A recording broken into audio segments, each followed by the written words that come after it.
Damn, quarantine. What am I supposed to do inside all day? Browse things on the internet? Pfft, please.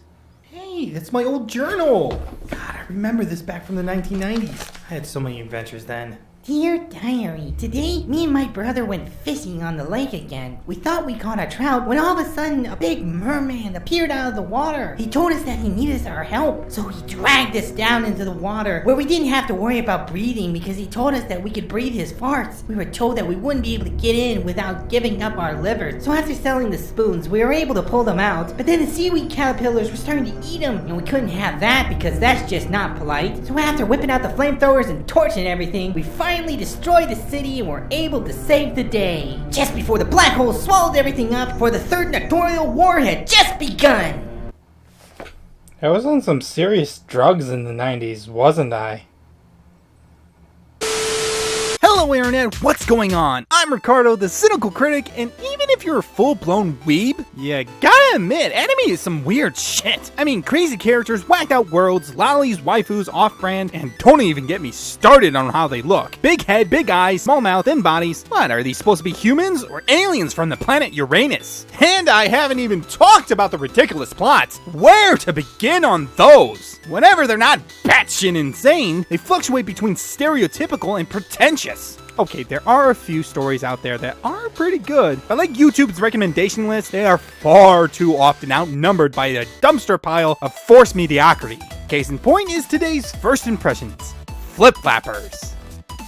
Starting with that name. Like seriously, WTF is with that name? I checked and that is what it is called, both in English and directly translated from Japanese. It was produced by some little animation studio called Studio 3 Hertz. Supposedly named after their creative thinking speed. As though they've been around since 2013, they haven't really made all that noteworthy, except for some gun DLC for a Sword Art Online sent off. It aired back at the end of 2016, and as far as I can tell, the name only has to do with something that the characters occasionally shout. But first, let me try and tell you about the nonsensical story. Again, I warn you, I will try. It begins with some average anime schoolgirl who lives an ordinary life with her run-of-the-mill grandma in a normal home in a plain town where nothing strange ever happens.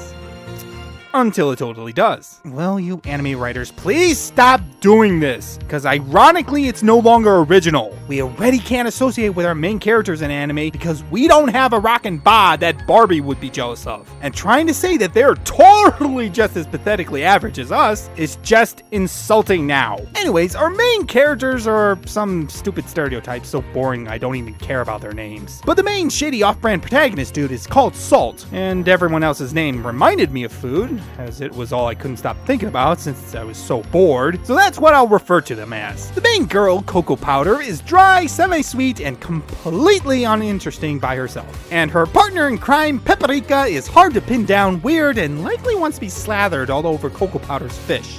If you, get my innuendo. Well, one normal day in Cocoa Powder's average life, she's making her way to her ordinary school, taking the usual route with the same old exposition running on in her stupidly typical mind. When all of a sudden she meets Paprika, as the latter flies by on her hoverboard with her robot friend that's controlled by a brain in a jar.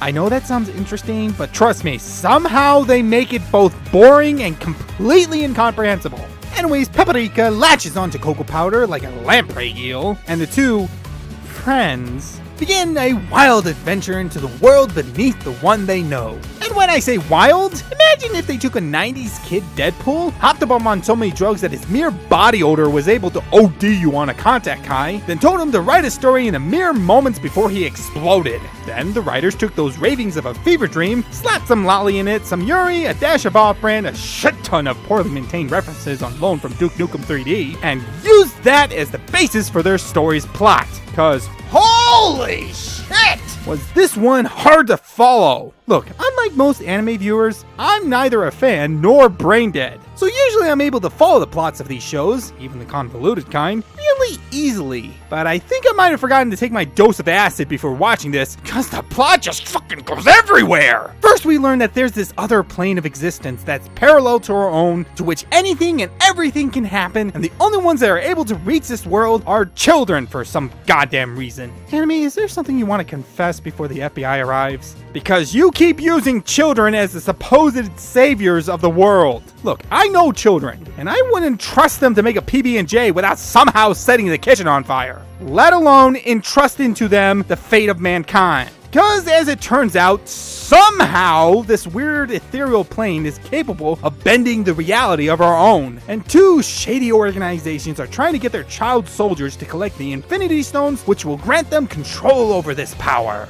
Oh, and the name of this plane of existence? It's called Pure Illusion, as well as each of the episodes starting with the word pure, as in pure input, pure equalization, and pure play, which is something I don't think is happening in this show, but I'll get to that in a sec. Anyways, this pure illusion has a connection to these gems called amorphous fragments that allow the girls to turn into Sailor Moon knockoffs with names like Pure Blade and Pure Barrier, because somehow that's supposed to reflect the nature of each of them. Television anime was either predictable or pretentious. Anyways, Cocoa Powder and Paprika have rivals in chasing down these literal magical MacGuffins in the form of an emotionally dead team of 3. Taco, Yogurt, and yeah, we know you're gonna have a change of heart. Now, it's interesting that Japan likes to think that smart people have the emotional range of a toaster.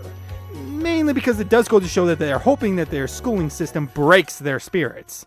It makes for more obedient citizens that way. But anywho, the battles between these two groups are more staged than Jesse Smollett going to Subway. Basically, you can figure out on the onset which side is going to win and how simply by jamming a fork in your head and thinking what most anime fans would do in this situation. And whenever we don't have the lesbians fighting Team Rocket, they have them fighting whatever crazy abstract ideas was cooked up by the cooked brains of the writers. Horror films, giant kaijus, washing machines. I mean, there's even an episode that is literally one nip slip away from being the beginnings of a full-blown hentai. And the boss they then face is some lolly pervert who turns into a plant octopus bug thing that they defeat with the power of friendship.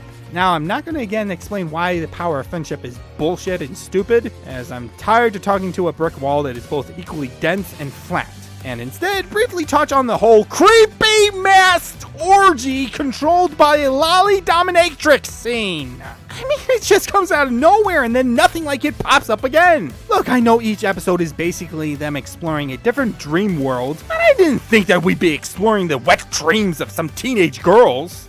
Not saying that that wouldn't have been interesting, but that it would probably been instead filled with K-pop boys, makeup tutorials, and featuring a red waterfall at some moment. And to be honest, that's what I thought was going on. That this strange world filled with strange adventures was all simply the imaginations of what was happening in the real world, dreamt up by two girls blossoming into womanhood who really didn't understand what was going on, so they were working it all out through the eyes of their dying youths. Hell, the name of the world is Pure Illusion. Don't tell me that doesn't sound like some sort of new drug, and that the amorphous fragments were actually a symbol of the shattered innocence of two girls dragged into the underbelly of Japan, and the insane fever dreams that they were experiencing were all just hallucinations whipped up by their drugged and broken minds, as in reality, their bruised and naked bodies lay bound across the filthy mattress, while in the corner of the dark room, Harvey Weinstein and Roman Polanski debate amongst themselves which toy will be going into which hole.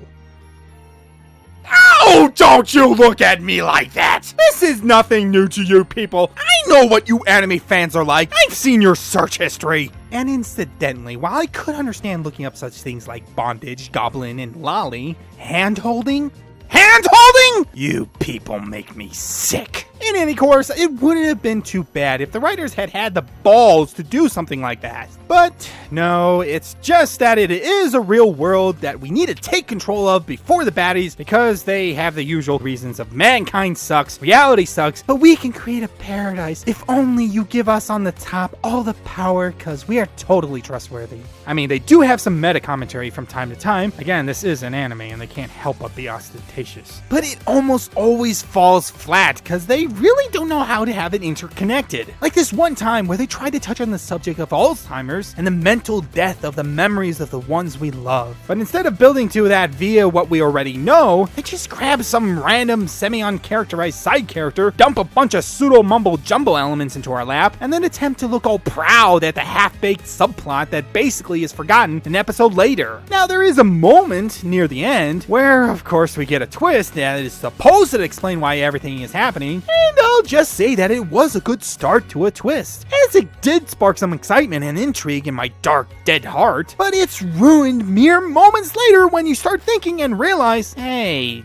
they really didn't set any of this up. And you know your first impressions of that is right when they have to set aside the next episode just to give the flashback phantom a chance to exposition dump all over our faces. Then a hitherto unknown villain just comes out of nowhere to be the actual big baddie, and the reason for that is so stupid and contrived that I spent the next 4 minutes screaming at my screen like I was your senile grandpa that didn't understand that the politicians on the other side of the TV couldn't hear him. It basically all ends with one contrivance after another until the overbearing mommy is defeated, the world is saved, and oh no, it looks like Paprika was thrown into the trash. Now our spice rack is going to have an empty spot. Oh, the humanity. Oh, she wasn't killed. They were just trying to have a fake out death that wouldn't have fooled a retarded 2-year-old. And then Cocoa Powder and Paprika enter back into the fairy tale land to live happily ever after in the same way that I think Korra and Asami did, where you couldn't tell if they were friends or lovers and didn't care because the horrible show was finally over. And I hope you're all happy. Here I am, a dedicated non-fan of anime who just likes to indulge in the medium from time to time, trying to step out of his comfort zone in a naive hope that he would find another overlord. But no, animes like YouTube. There's a very thin layer of good shit on the top, followed by a slightly thicker line of passable crap, all on top of an ocean of plain doo-doo with kernels of forgotten gold floating around occupying the same density as O2 does in empty space. And you want to know the reason why I actually got interested in watching this pathetic excuse for more lesbian ships? Well, the first came when I was bumming around on YouTube, as usual, watching a GIF with sounds video, when I saw a clip of the show and I liked the animation so much that I thought, hey, if they put that much into how the show looks, surely they must have put some effort into the story. But there goes my optimism again, making me forget about my safe, cynical nature.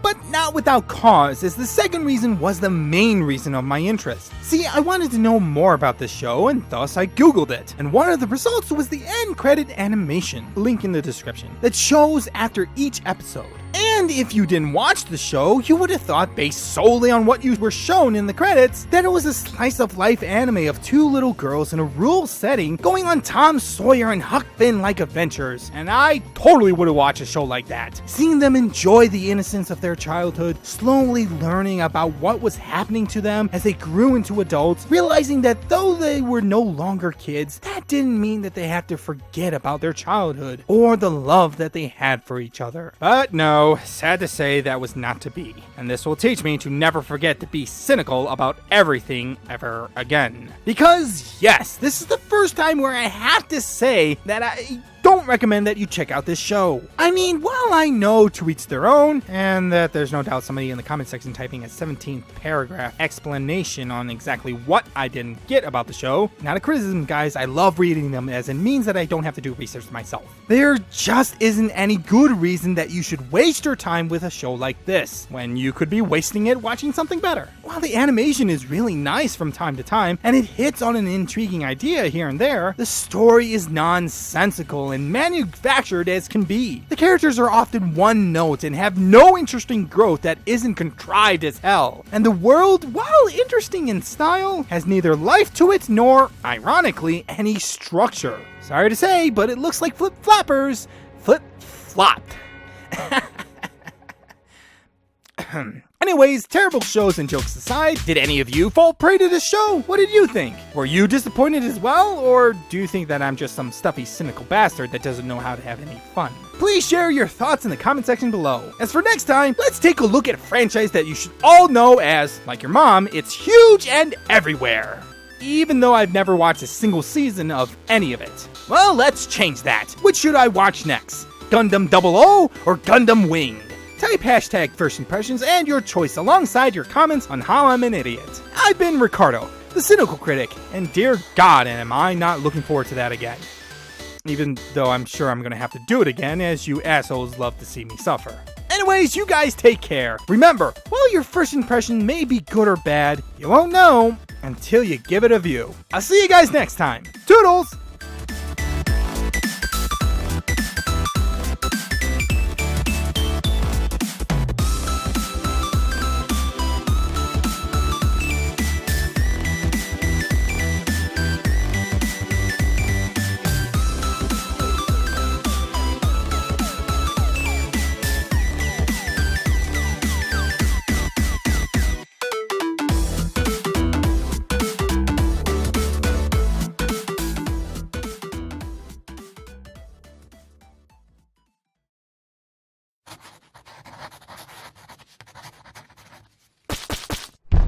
This is my fort!